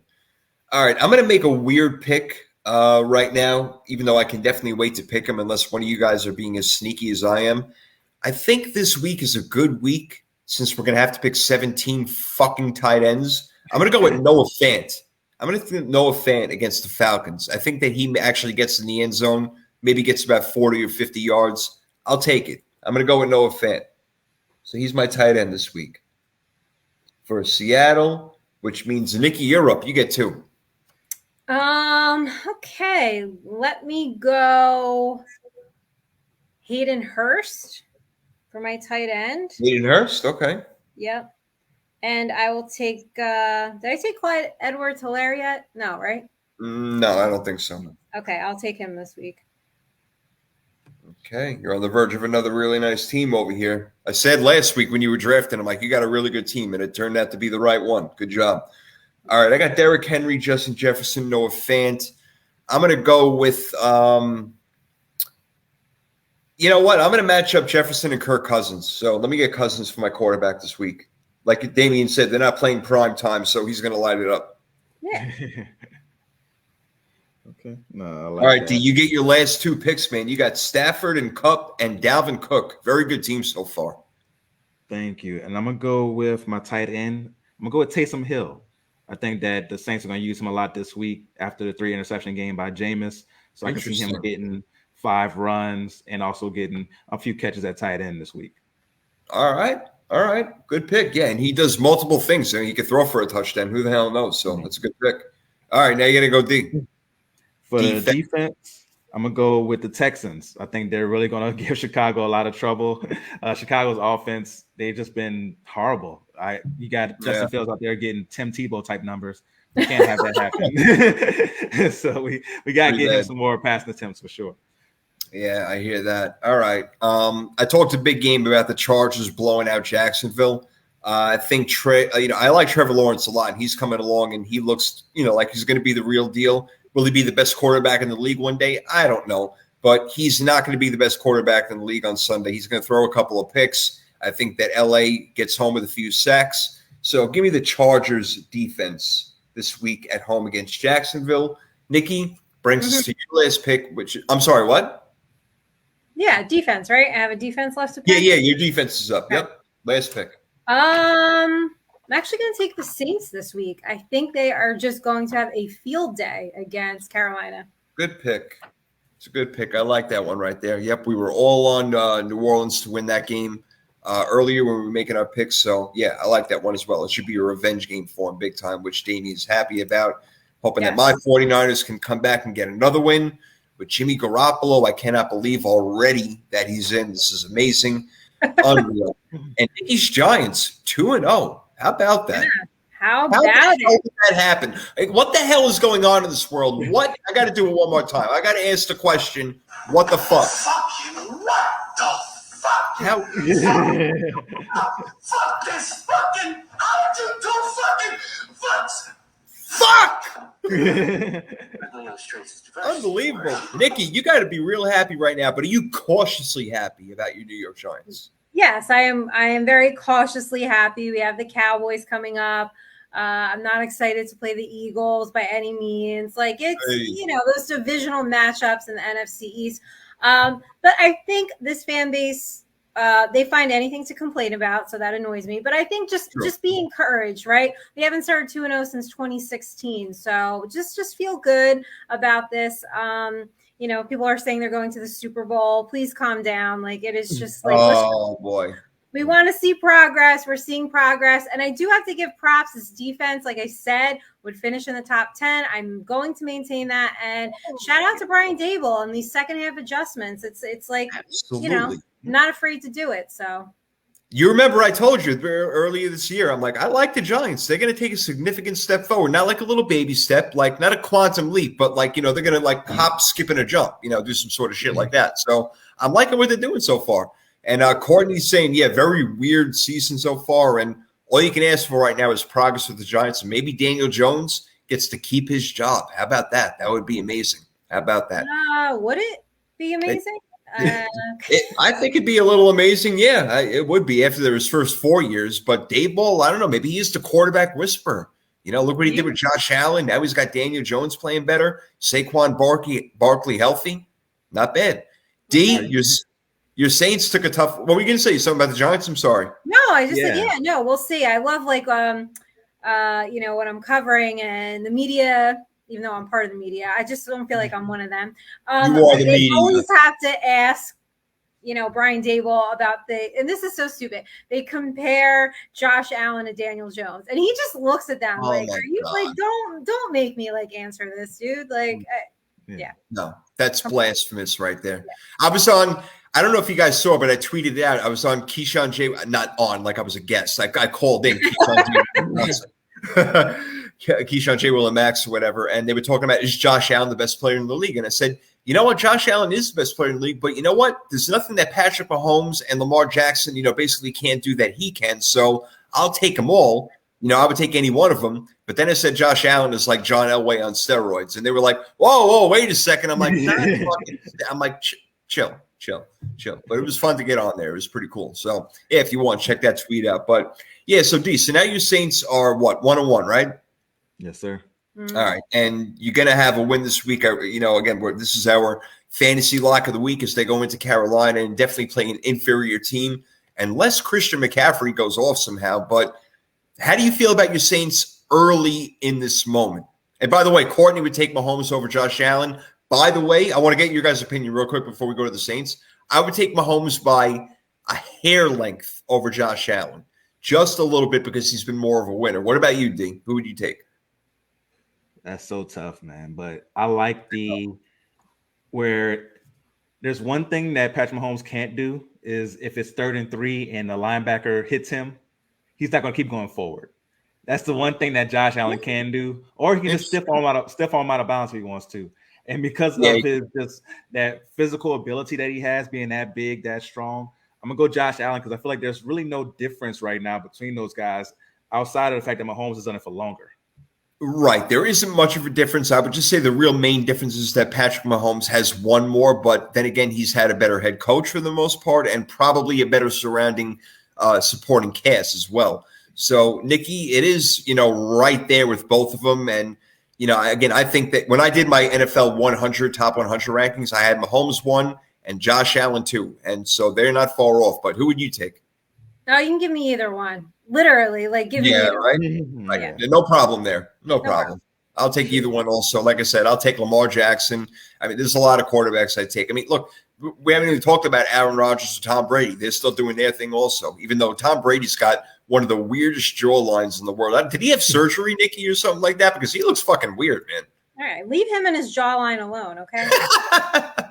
You should grow a beard, cover that shit up. He looks like a putz. Somebody said Tom Brady looks like what somebody tried to draw Kevin Bacon. I like that. That's good. That is good. The wheatgrass, shots of wheatgrass, and I don't know. Too much avocado will sink in the face. Yeah, maybe. Maybe he's bulimic. I don't freaking know. That TB12 diet. Yeah. Diet. Throw up every morning. Yeah, good diet. Jeez. But D, how do you feel? What's your confidence meter from 1 to 10 right now in your Saints, as far as I'm just getting into the playoffs and being a viable team? I would say right now it's at like a 6.5. Still, okay. I love our defense. Offensively, we haven't really been consistent. We've just had moments of looking good, even though the weapons are there. The O-line has been a little shaky at times. So offensively, I'm looking for more. Jameis did have 3 picks, and that's what people are going to concentrate on. But honestly, 2 of the 3 picks were just bad passes, but they were good decisions. And he is playing with 4 broken bones in his back. So I feel like I'll give him a break on the 3 interceptions this week. But he can't do it back to back. So I'm at a 6.5 on the confidence meter just because the offense give me a little hesitation. Yeah, you can expect New Orleans to run the ball a lot more than people will think and just try to do these short passes and that. Because Winston, if he's going to play with that all year, that's a big problem. They're not going to be able to go too far, if that is the case. So I don't know if he's going to be able to heal during the year. Maybe he's got to go see a freaking shaman or something like that. Go to Tibet, climb a fucking mountain. I don't know. Go do something.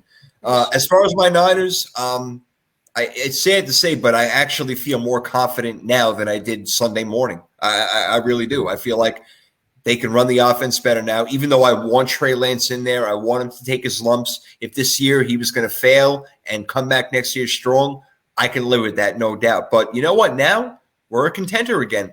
And like I said, Tampa Bay, offensive line issues, wide receiver issues. New Orleans, we just talked about their issues just right now and then. Philadelphia, to me, they're the best team in the NFC. Green Bay, they are going to come back. They're going to make noise. The Rams, I'm not scared about. So, the Niners, they were in the NFC Championship last year. Jakarski Tart, catch that interception. We're back. So you never know. We shall see. And we got a lot more time to talk about it.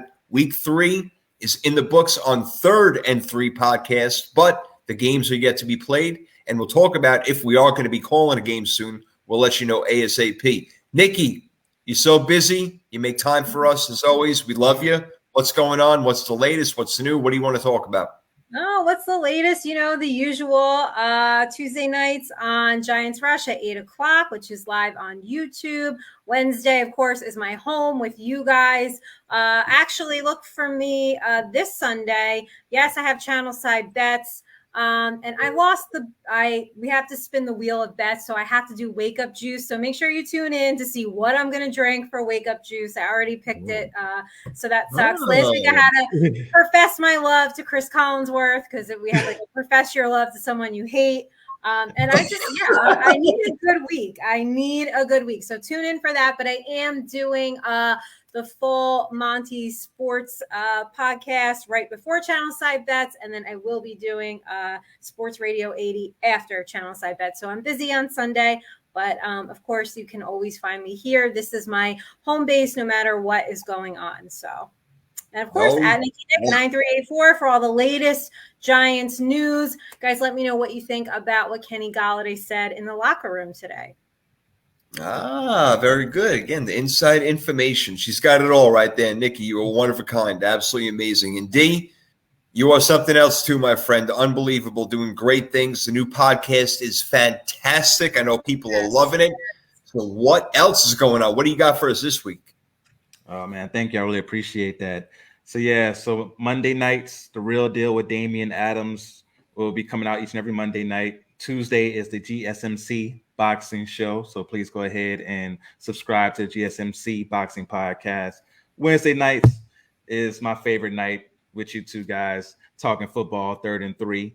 And if you want to have good content Monday through Thursday is the GSMC basketball podcast. So if you subscribe to The Real Deal with Damian Adams, the 3rd and 3 podcast, the GSMC boxing, and the GSMC basketball podcast, I will guarantee you your cholesterol will go down because you're keeping that good content in your life. All right. You're keeping it all in your life and it's just going through you. And the sports knowledge will also pour through you where you sound smart at the bar. You sound smart at the party because you know all this knowledge from listening to those 4 podcasts. So please go ahead and subscribe to those. Follow me on social media at The Real Deal WDA. You'll get great tweets. My Jameis Winston one went semi-viral this past week on that one. People are going crazy on both sides of the argument on that one.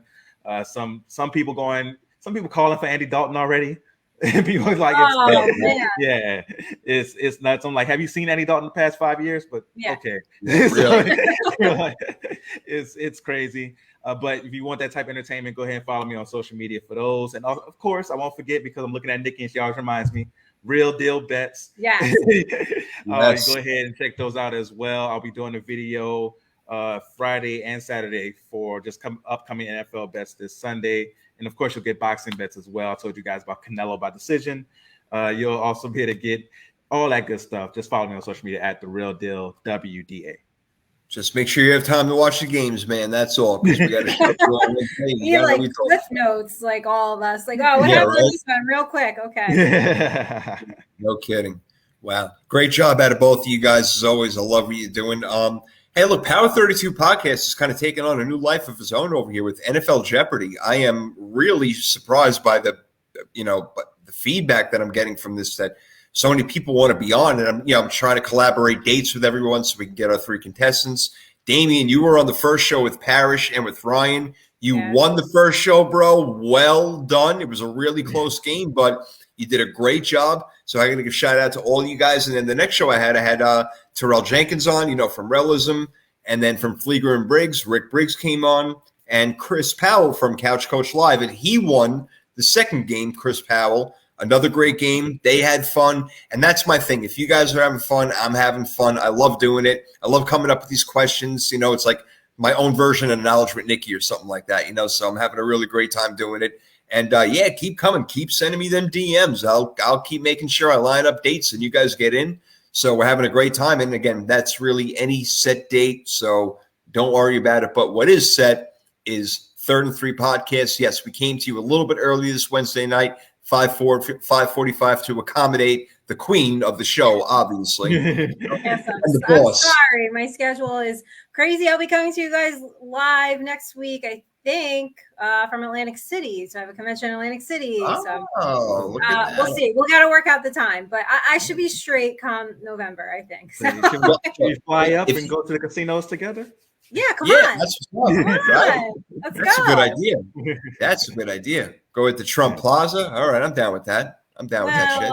Maybe we don't. Yeah, maybe not him. Maybe not him. Maybe we'll go to the Tropical or whatever the hell it is. Yeah, maybe we'll go to that one. Whatever. You show us some stuff on the shore. But anyway, yeah, back here, 3rd and 3. We'll be back. We'll let you know what time. But Nikki, of course, will always accommodate you. And if you can't make it for whatever reason it is, tough shit. You have to come on anyway because it's 3rd and 3. I'll be in the casino, just FaceTime, just calling in. I love it. I love it. They'll throw you right out. They'll be like, who the hell do you have on watching from camera B in Studio 4 and Lot 6 or whatever the hell they call it? You know who I am. When you do these work conventions, it's really funny because, the industry I'm in, the construction industry, the green industry, but a great icebreaker is, football is obviously going on. So I'm in the bar and I'm talking and somebody had said something and they didn't believe I had a podcast. So I pull up all my shows, right? And here's the YouTube, here's the link. I said, take Arizona and the 5.5 to the guy sitting right next to me. He said I was crazy, but we found each other later and he was like, hey, thanks. So all right. So he did it. Because he was probably cursing the hell out of you for 3 quarters. It was like, it's funny. People are like, oh, write your shows on your business card. So, it's all good. But that's what we should have 3rd and 3 business cards, as a matter of fact. That's a good idea. You guys can get the hi. It's called Hi Hello. And then you can just link like all your social stuff. So like sometimes when I'm covering an event, sometimes a reporter or covering game, they want my info, but so I have one that'll just link to my sports stuff, my personal social. So if you guys this is not an endorsement for Hi Hello, but you just scan the QR code and it'll go to whatever business information you want to give them. Very cool. All right. I dig it. Nice. Getting that good info over here. All right. Beautiful. Well, it's a good thing we started early because we went later than we expect to, but we had a great time, and that's the problem. We have so much damn fun that we can't shut the fuck up, but we'll stop right now. Guys, I love you. Great show. Next Wednesday, we'll see what happens, and we'll let you know what we're calling. We're out of here. Nikki, give him the wave, girl. Bye. Oh, you can't see it. Hold on. There we go. There it is. There's the wave.